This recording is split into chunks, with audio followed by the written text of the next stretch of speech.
یہ حکومتیں اس بات کا تو کریڈٹ لیتی ہیں کہ ہم نے اسکولوں میں ناظرہ قرآن کریم کو شامل کیا، لوگوں کے اندر اپنے لیے جگہ بنانے کی کوشش کرتے ہیں۔ ایک طرف ان کا یہ عمل اور کردار، اور دوسری طرف مدارس کی رجسٹریشن کو 3.5 سال سے بند کیا ہوا ہے۔ مدارس کے محتممین حضرات کو شیڈول 4 میں ڈالا جاتا ہے، مدارس کے اساتذہ کرام کو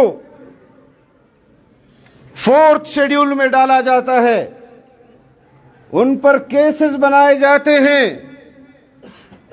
ان کو دھمکانے کی کوشش کی جاتی ہے۔ اور آپ کو معلوم ہے کہ ڈیرہ اسماعیل خان میں انتخابات ہو رہے ہیں، وہاں ایک امام مسجد نے جمعے کے خطبے میں ووٹ کی اہمیت، کہ ووٹ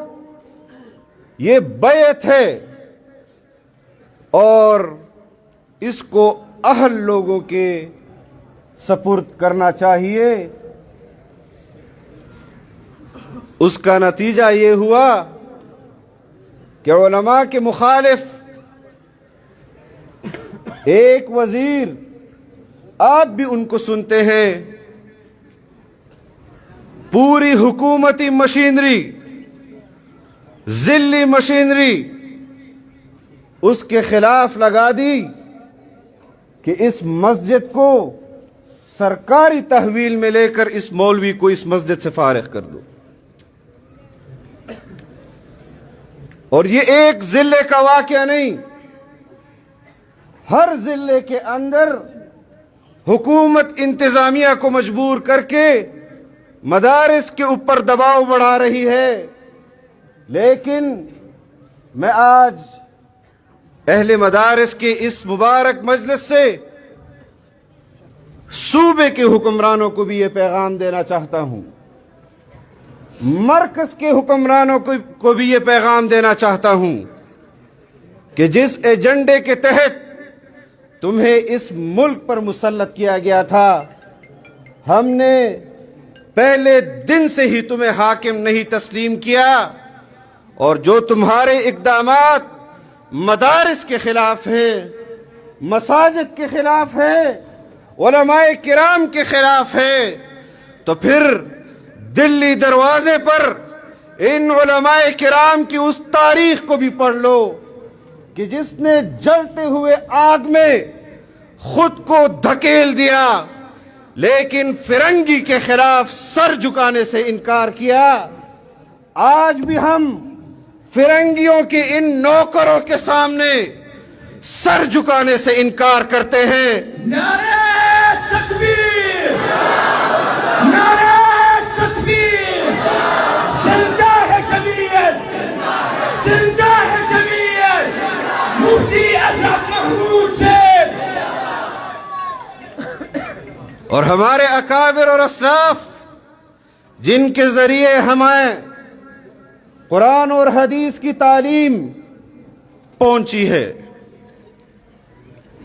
ہمارے سیاسی محاذ پر بھی وہی اکابر ہمارے لیے سند ہیں،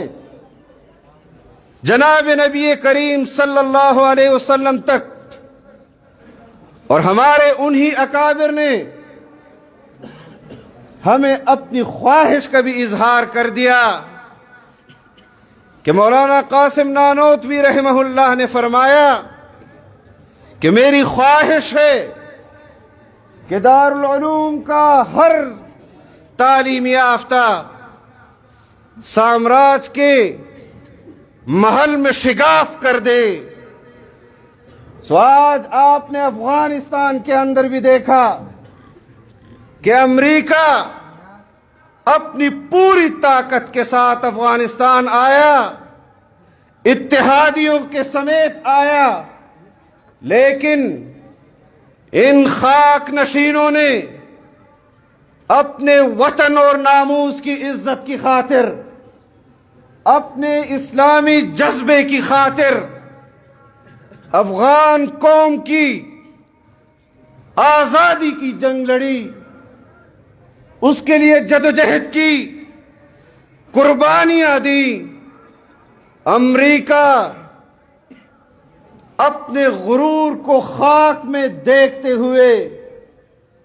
اپنے اتحادیوں کے ساتھ افغانستان سے بھاگنے پر مجبور ہوا، اور یہ آج میں اس پروگرام کے ذریعے اپنے حکمرانوں کو بھی کہہ دینا چاہتا ہوں کہ ہم اسی عقیدے کے علمبردار ہیں۔ ہم نے تمہارے آقا کو اس بر صغیر سے نکالا، اس عقیدے کے لوگوں نے آج کے سپر پاور کو افغانستان سے نکالا۔ انشاءاللہ تمہارے دن بھی قریب ہیں۔ 23 مارچ کو قائد جمعیت، قائد پی ڈی ایم نے پوری قوم کو دعوت دی ہے کہ ہم نے اپنے ان حقوق کے لیے جو شریعت نے ہمیں دیے، جو آئین نے ہمیں دیے، اور آج کے قابض حکمرانوں نے اس ملک کو بھی مقبوضہ بنایا، اس میں بسنے والے عوام کو بھی مقبوضہ بنایا۔ اس سے نجات کے لیے 23 مارچ کو ایک آخری وار اسلام آباد پر کریں گے، اور اس وقت تک بیٹھے رہیں گے کہ جب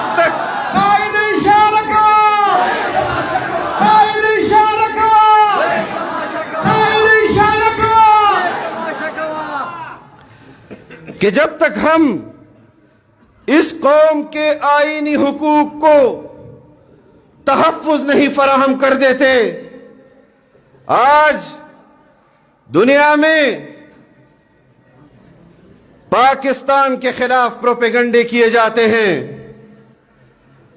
پاکستان میں بسنے والے اقوام کے خلاف پروپیگنڈے کیے جاتے ہیں، یہاں فرقواریت کے پیچھے چھپنے کی کوشش کی جاتی ہے، یہاں قوم پرستی کے نام کے پیچھے چھپنے کی کوشش کی جاتی ہے۔ خیاد وسات و ملگرو جمعیت علماء اسلام پدخ قیادت کہ پاکستان تمام سیاسی مذہبی قوتنا خپل قیادت پار د تاسو قیادت انتخاب کړی ده، د دغه قیادت په سرپرستی کوي انشاءاللہ